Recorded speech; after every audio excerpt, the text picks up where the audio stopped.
Bom dia! Está começando agora para Manaus e todos os municípios do Amazonas o programa Panorama Jurídico. E você já pode participar pelos telefones e redes sociais.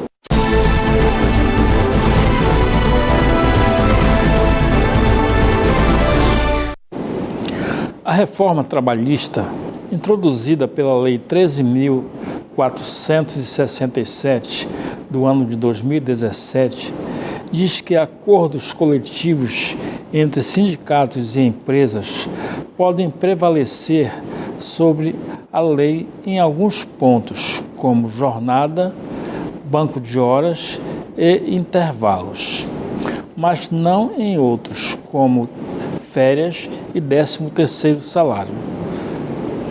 O imposto sindical deixou de ser obrigatório e agora só pode ser cobrado com autorização do trabalhador. O imposto sindical sempre foi uma forma de tributação dos trabalhadores que dava aos sindicatos uma dimensão quase paraestatal. Algo dúbio. Alguns especialistas sempre foram críticos a isso, pois contribuiu para manter sindicatos ilegítimos e fantasmas. Se é derrubado de uma hora para outra e as instituições existentes não têm tempo para se preparar, vai reduzir o poder de barganha dos sindicatos diante dos interesses do patronato. Os sindicatos vão realmente ter uma preocupação maior em garantir sua legitimidade diante de suas categorias. Metalúrgicos, bancários, petroleiros, petroquímicos são categorias com tradição de organização maior, enquanto outras, como comerciários e trabalhadores da construção civil, vem demonstrando uma histórica dificuldade com a nova regra. Foram criados modelos específicos de teletrabalho, por exemplo, o home office e trabalho intermitente, além de autônomos, sem que isso configure relação de emprego. Essa ampliação da zona do contrato temporário, que cria a figura do trabalhador autônomo com vínculos empregatícios, junto com a lei da terceirização, sinaliza a uberização, o modelo Uber do trabalho no mundo. Trabalha uma quantidade de horas e ganha pela hora. Se tiver doença ou outra coisa, problema seu. A formalização não é vara de condão. Pode ocorrer com um padrão de proteção muito baixo. A figura do trabalhador autônomo com vínculos empregatícios tem efeito trágico de tirar o direito e levar da Justiça do Trabalho para o direito contratual e civil. Passa a estabelecer subordinação onde os trabalhadores não podem barganhar nem no coletivo, pois são apenas prestadores de serviço. Uma grande empresa é uma grande empresa. Você conta nos dedos a quantidade em cada setor, mas os trabalhadores são uma legião.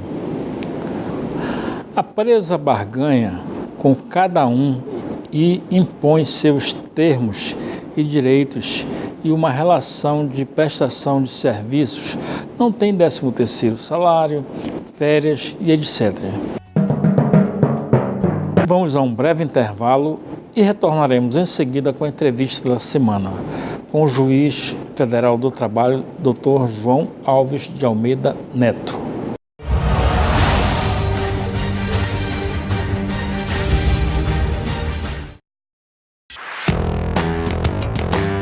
Aqui a notícia é apurada, checada, investigada e confrontada. Vamos mais fundo nos assuntos de grande interesse com independência editorial. Somos os primeiros nas redes sociais, isso é inovação. Temos a força de um jornalista experiente e com opinião. Jornal da Band, tudo que um grande jornal tem, com algo que só ele tem. Alô, Matote.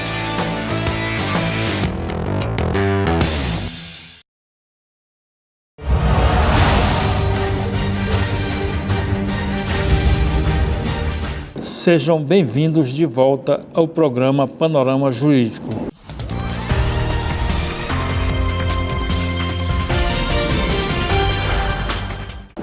E você já pode participar por meio dos telefones e redes sociais.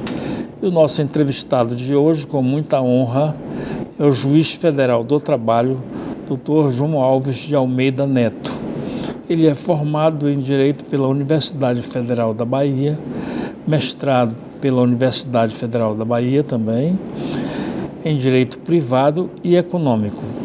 É pós-graduado em Direito do Trabalho e Direito Processual do Trabalho, pela Universidade da Bahia também.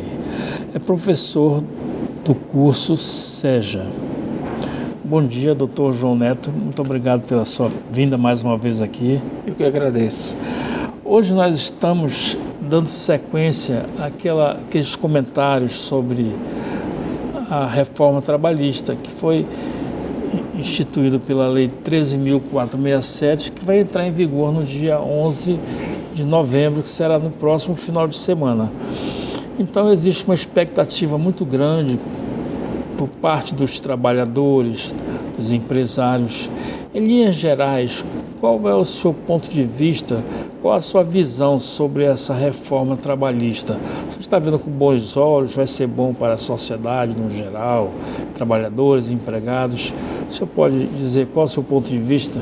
Sim, é um pouco difícil apresentar uma opinião acerca da reforma, porque tem aspectos positivos e eu acho também que tem aspectos negativos. A reforma é necessária em alguns pontos, mas não da forma como foi feita, de forma afoitada, sem uma discussão. Os aspectos positivos seriam efetivamente diminuir ou limitar os abusos que ocorriam nas demandas trabalhistas. Então, agora, efetivamente, os advogados, os clientes, os atores sociais vão ter uma preocupação maior no que se pleiteia em juízo. Então, às vezes, tinha um abuso e caía em descrédito alguns institutos de trabalho. A justiça do trabalho passava a ser uma ameaça para os empresários. E a justiça do trabalho não deve ser uma ameaça para o justiça do trabalho. A justiça do trabalho não deve ser uma ameaça para o empresário. Deve ser o quê? Deve ser um meio de restituir o direito ao empregado caso seja lesionado, e não uma forma de ameaça. Certo. Doutor, sobre essa questão da reforma que vai entrar em vigor agora, eu gostaria que o senhor explicasse para o nosso público de casa, principalmente para o empresário que vai lidar com isso diretamente, os contratos em vigor, esses que estão em vigência, eles passaram automaticamente para o novo sistema da reforma, ou essa questão vai ter que ser mudado paulatinamente, vai ter que ter uma transição? Como será feito isso aí?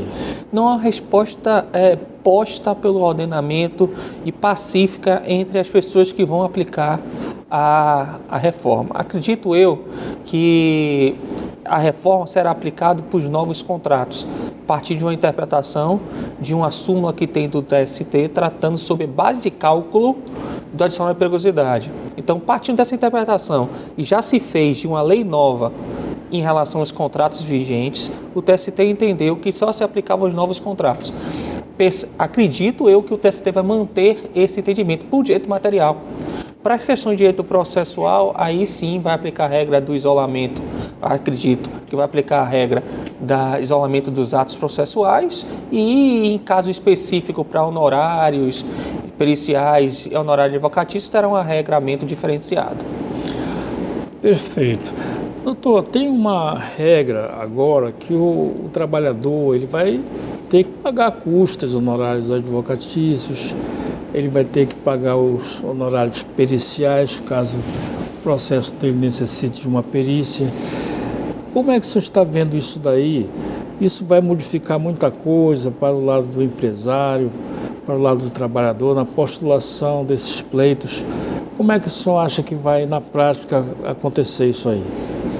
Acredito que os advogados e os reclamantes teriam mais receio de pleitear em juízo alguns pedidos específicos e valores mais altos, sob a possibilidade de ser condenado em razão de sucumbência, né, e sucumbência recíproca eventual, e não vai ter um abuso no quanto ao pleito de insalubridade e perigosidade, dano moral e dano material decorrente de acidente de trabalho.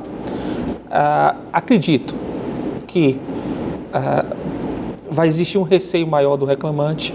O reclamado, a reforma foi interessante para os reclamados e para a sociedade houve perda de alguns direitos para os trabalhadores.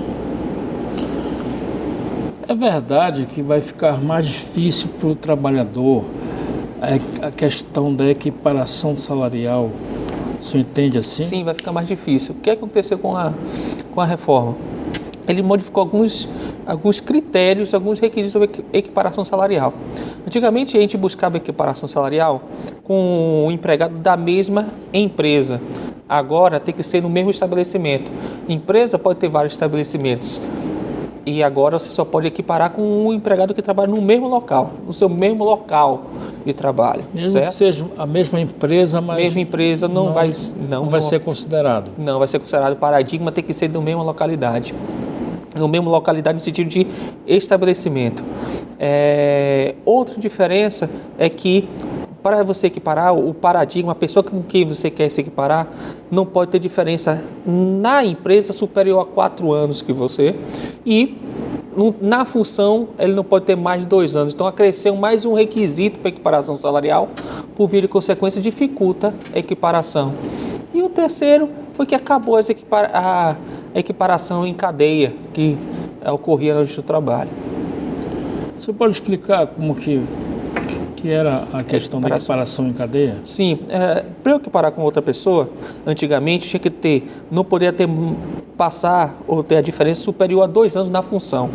Quando eu não tinha condições de equiparar com uma pessoa que tinha 10 anos na função, há 10 anos atrás ele entrou na função, eu entrei agora, então não teria como equiparar com ele. O que é que eu fazia? Alguém mais próximo dele, que entrou com 9 anos, tem 9 anos na função, equiparava com esse cara de 10. E assim, em cadeia, até chegar o cara mais próximo, o empregado mais próximo da minha pessoa, e eu buscava equiparação com ele. Então, eu conseguia, de forma cadeada, em sequência, buscar o mesmo valor daquele rapaz que tinha 10 anos na função a mais do que a minha. Ah, tá. Doutor, a questão, por exemplo, do horário de trabalho alterou muito, né? Porque tem a questão do tempo itinere, questão da intrajornada.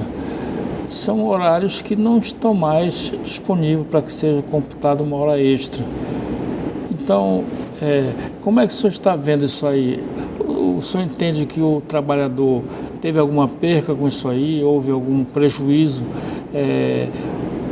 com relação ao trabalhador, se ele realmente ficou prejudicado, esse regime de horas extras? Sim. Não vai ter mais praticamente, né?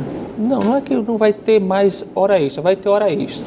O conceito de jornada é o tempo à disposição. Esse conceito de tempo à disposição tinha algumas exceções. Por exemplo, sobreaviso, você não ganhava tal sobreaviso, não ganha hora extra, ganha sobreaviso. O tempo de espera para o motorista, dentre outros. É uma opção legislativa. O que eles fizeram? Aquele tempo que você está aguardando ordens, antes, 10 minutos, que você sai da sua empresa e está aguardando um ônibus, aí você volta para a sua empresa por causa da chuva, não será computado. O tempo que você sai da sua casa até o local do trabalho e o seu retorno não será mais computado. Esses tempos à disposição foram restritos com a reforma, ou seja, aquele período que você computava na jornada e por via de consequência virava hora extra, foram retirados, foram suprimidos, em razão até de muitas vezes abusos que ocorriam no trabalho. Então, como uma forma de contra-ataque a essa conduta, o legislador tentou retirar esses direitos do empregado. Para mim, é uma supressão de um direito dado ao empregado, mas é uma opção legislativa, a gente tem que saber como aplicar agora, né? Certo. Doutor, esse novo regramento, essa nova legislação, que é a nova CLT, ela prevê no artigo 11A a prescrição intercorrente. O senhor poderia dar uma explicação para o nosso público o que vem a ser a prescrição intercorrente? A prescrição é a perda do direito perda da pretensão, ou seja, você não pode pleitear, certo? Você tem o direito, mas você não pode pleitear. A prescrição intercorrente é aquela que ocorre já no processo em andamento. Então, já na fase de execução, por você não dar iniciativa à execução, por ficar inerte, aquele direito que você conseguiu através de uma decisão que transitou em julgado, se você ficar inerte depois disso, você perderia essa pretensão de exigir aquele direito. Doutor, o trabalhador, ele pode postular em juízo sem um advogado, que é o juiz postulante. Então, como fica a responsabilidade do processo quando o trabalhador estiver sem um advogado, estiver com o juiz postulante e, de repente, essa questão da prescrição intercorrente, isso vai ficar na responsabilidade do trabalhador ou o juiz que vai ficar vigilante quanto a isso aí? Certo. Nesse ponto, a gente aborda uma outra mudança da reforma. Antigamente, o juiz dava andamento na execução em razão do impulso oficial. Então, as execuções no Justiça do Trabalho era de ofício. O juiz já começava a execução. Até por isso, eu não podia dizer que tinha prescrição intercorrente. A parte não ficou inerte, mas o juiz teria ficado inerte também. Ele podia iniciar. Então, não se aplicava a prescrição intercorrente, salvo em um caso específico. Agora, acabou o impulso oficial na execução. Quem tem que iniciar a execução não é o juiz, mas sim as partes, salvo quando o trabalhador não tiver advogado. Aí o juiz vai dar andamento ao processo. E aí você tem que fazer uma compatibilização entre a prescrição intercorrente e a possibilidade de juiz dar andamento nesse processo. A discussão vai ser se foi dada a oportunidade à parte, determinado que ele praticasse um ato e ele não consegue praticar esse ato, começaria a contar o prazo da prescrição intercorrente e haverá discussão quanto à possibilidade de aplicar essa prescrição intercorrente para aqueles que não estão com advogado, porque deveria ter um impulso oficial do juiz. Então, se é culpa da parte, também seria culpa do juiz por ter não dado iniciativa à execução. Certo. Doutor, essa nova ferramenta trabalhista, ela traz uma previsão do regime de teletrabalho. Certo. Como é que você está vendo isso aí? Tem lados positivos e lados negativos. O senhor poderia dar uma explicação sobre essa questão do teletrabalho? O teletrabalho não é algo novo. A CLT já tinha, se eu não me engano, no artigo 4º ou 6º, ele falava do trabalhador em domicílio que usava meios telemáticos. O teletrabalhador é esse trabalhador que trabalha na sua própria casa, usando meios de tecnologia, certo? Meios telemáticos. Então já tinha regramento, só que ele veio regular um pouco melhor. Tem aspectos positivos, tem aspectos negativos. Eu acredito que são diversos aspectos que a gente tem que ser analisado. Tem vários artigos sobre o tema. Dentre eles, ele vai questionar que o empregador tem a obrigação de dar orientação acerca do ambiente de trabalho. Tem que ser ostensivo para evitar acidente de trabalho. E o empregado tem a obrigação de seguir. Também se trata também de como será custeado, como será mantido os bens que for estabelecido dentro da sua residência. Então você vai ter que mandar um home office para o empregado. Esse home office, quem vai pagar? Tem que ser estabelecido em acordo e convenção coletiva. Aí vai ter que se discutir o acordo individual. Quem será responsável por esse custo? Eu acredito que não pode ser passado para um empregado, considerando que o empregador assume o risco da atividade econômica. E o aspecto talvez mais polêmico sobre o teletrabalho é que foi acrescido no artigo 62 que o teletrabalhador não terá direito à hora extra. Ora, para mim é uma incompatibilidade. Se eu falo que teletrabalhador é aquele trabalhador que eu posso controlar através de meios telemáticos, se eu posso controlar, eu controlando a jornada, o que passa das 8 horas extra. Então eu não posso dizer que ele não tem direito a hora extra. Então eu acho que é uma contradição entre o artigo 62, aí, né? O contrassenso entre o artigo 62, agora inciso 3º, e o próprio conceito de teletrabalhador no artigo 4º ou 6º, que fala aquele que tem o controle da sua jornada. Mas você entende que isso aí, com o tempo, na prática do dia a dia, isso pode ser alterado? Não, eu acho que vai ficar muito parecido com o trabalhador externo.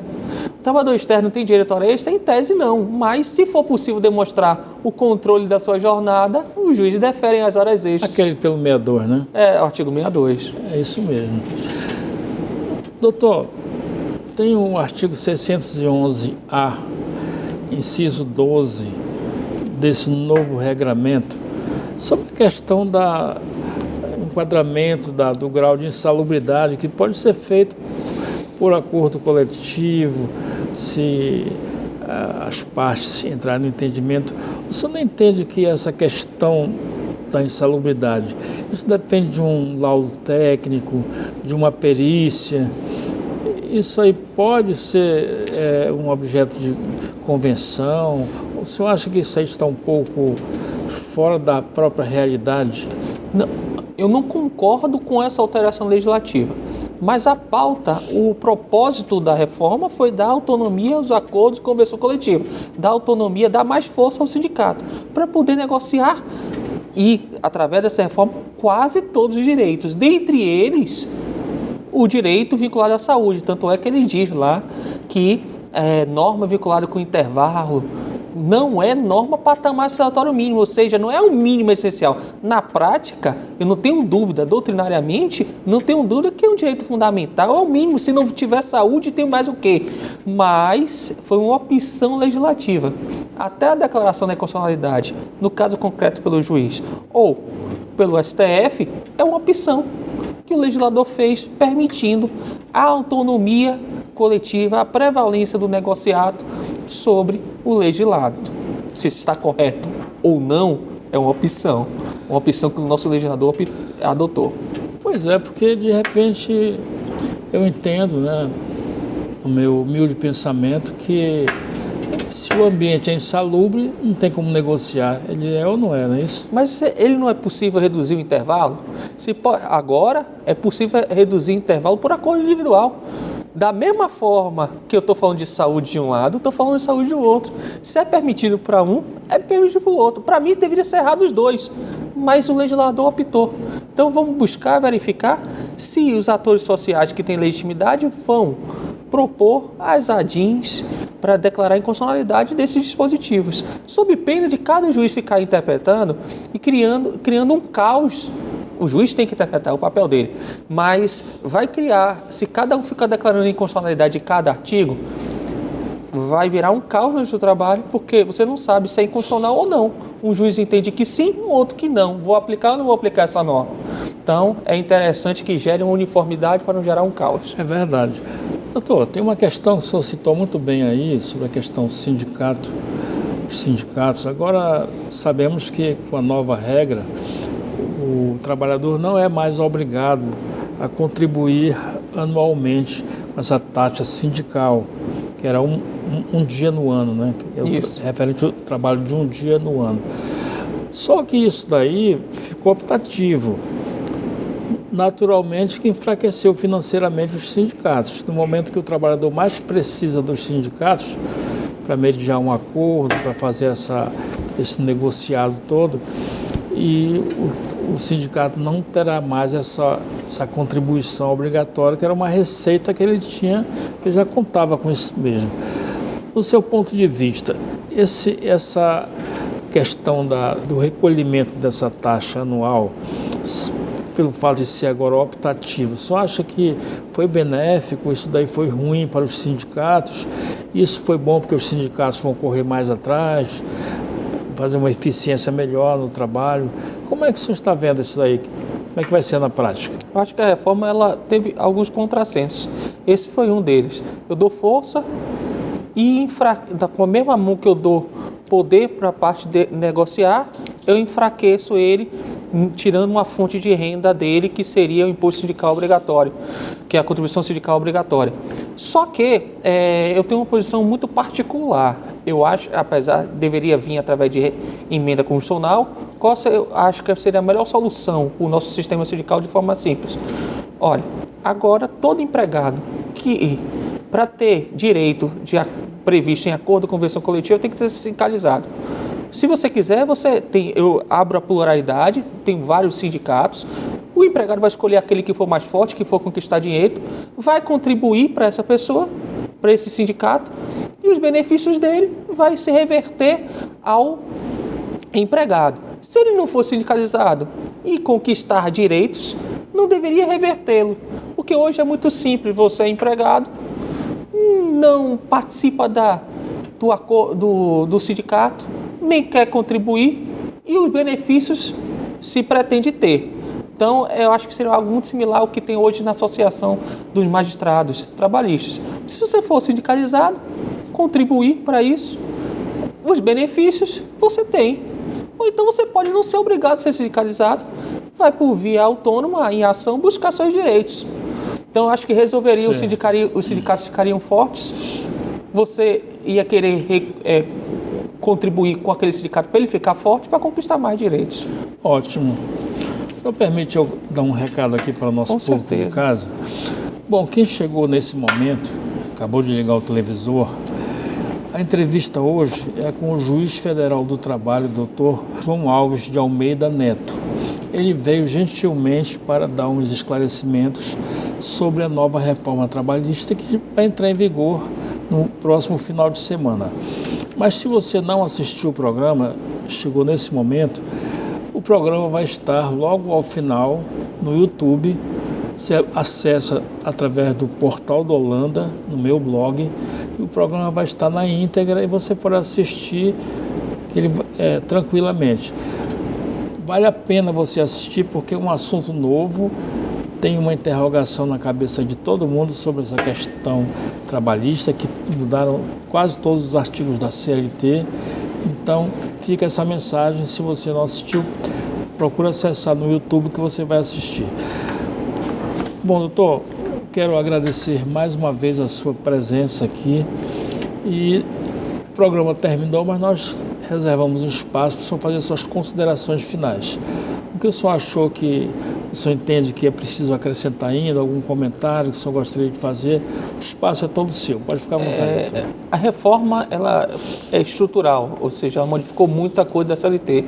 A minha recomendação é que todos venham estudar a reforma, não estão confiando muito nela. Acredito eu que os juízes vão aplicar essa reforma, fazendo suas ponderações, é claro, mas será aplicada. Há uma mística que não será aplicada. Eu acredito que será aplicada. Então, advogados, reclamante, reclamado, empregados, empregadores, pessoal do RH, vão estudar essa reforma, porque ela vai entrar em vigor a partir do dia 11 e é necessário a gente conhecer os nossos direitos. Mas eu me coloco à disposição também, quem quiser, pelas mídias sociais, tirar dúvidas sobre a reforma de forma acadêmica, é claro. Ótimo. Doutor, muitíssimo obrigado mais uma vez. O programa Panorama Jurídico de hoje fica por aqui. Agradecemos todos que participaram pelas redes sociais, pelos telefones. Tenham todos um excelente final de semana e até o próximo programa.